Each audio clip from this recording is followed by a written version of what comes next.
What's up, everybody? Today we are going to be embarking on part 3 of the Princess Power series. We are going to be talking about the next princess in the Disney princess lineup, which is Sleeping Beauty, otherwise known as Briar Rose, also known as Princess Aurora. So let's start with the kind of beginning of the movie. I mean, it opens with Once Upon a Dream, but we're going to kind of skip to the other song where they're literally singing Hail to the Princess Aurora.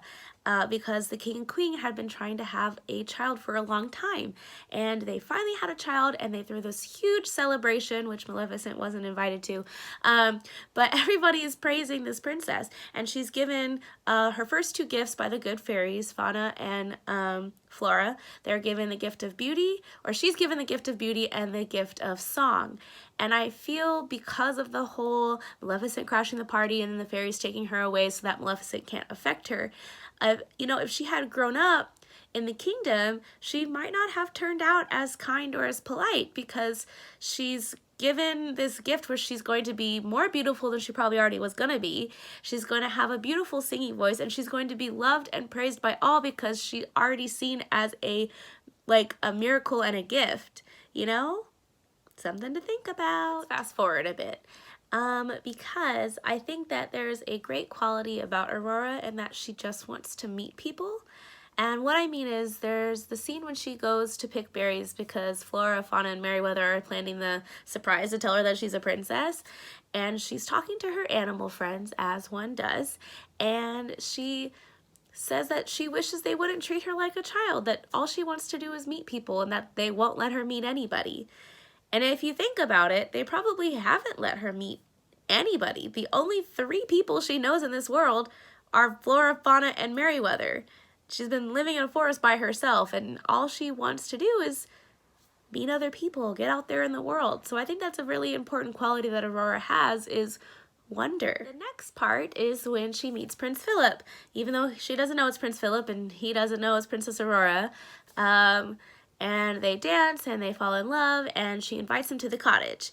And when she gets to the cottage, I think it's important because they all have different understandings of what's going to happen. But what I think is important to note here is that she actually wanted her family, the only 3 people in this world that she knows, to meet this person that she feels that she's in love with. And I think that's really kind of cool because you don't necessarily see that in the other princess movies or princess stories, that she actually wants her family to meet this person that she just met. So I think that's kind of cool. Just throwing that in there. Oh, but alas, it cannot last. That's when they tell her that she's already betrothed to the same person, and that she's a princess and that she has to go back to the kingdom. Now, I know this is probably the part that people struggle with because she, goes, oh no, and cries. But I mean, come on. She's 16 years old, thinks that she met somebody that she actually really, really likes, wants her family to meet them, and then they say, just kidding, you have an arranged marriage and you can't ever see this person ever again. So I think crying about it is a pretty decent reaction, a pretty normal reaction, no matter what century it is. The best part about this, though, is that she cries about it, but then in the next scene, you see her standing tall and strong and making her way to the castle with the fairies, the good fairies.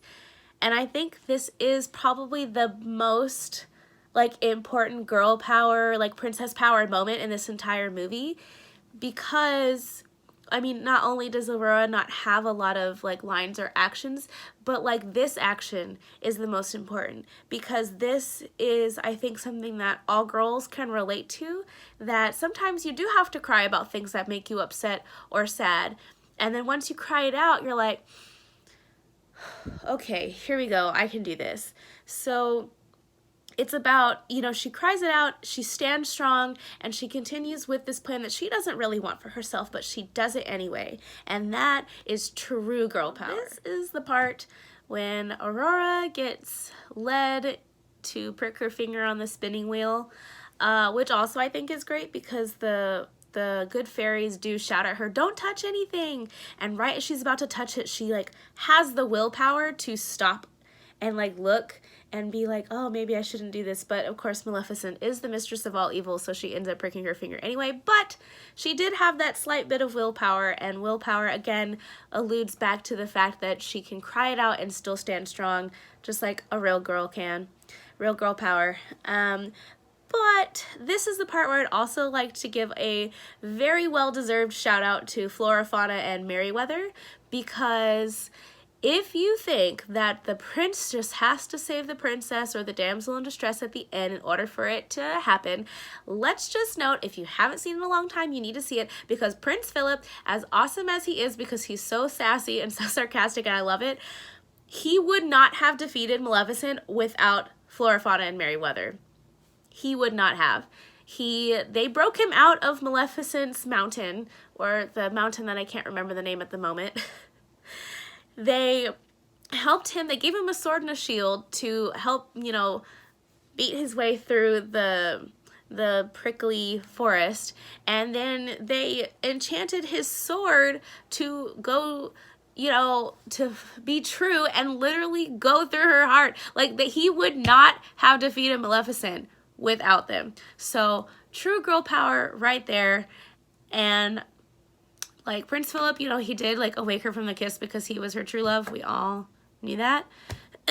But he would not have defeated Maleficent without three women. I think that Aurora teaches us to be wondrous, to have wonder, to wonder about other people, other places, other things. She teaches us to stand strong. You know, it's okay to cry it out, and sometimes personal sacrifices have to be made. So you cry it out and you stand strong and you do it anyway.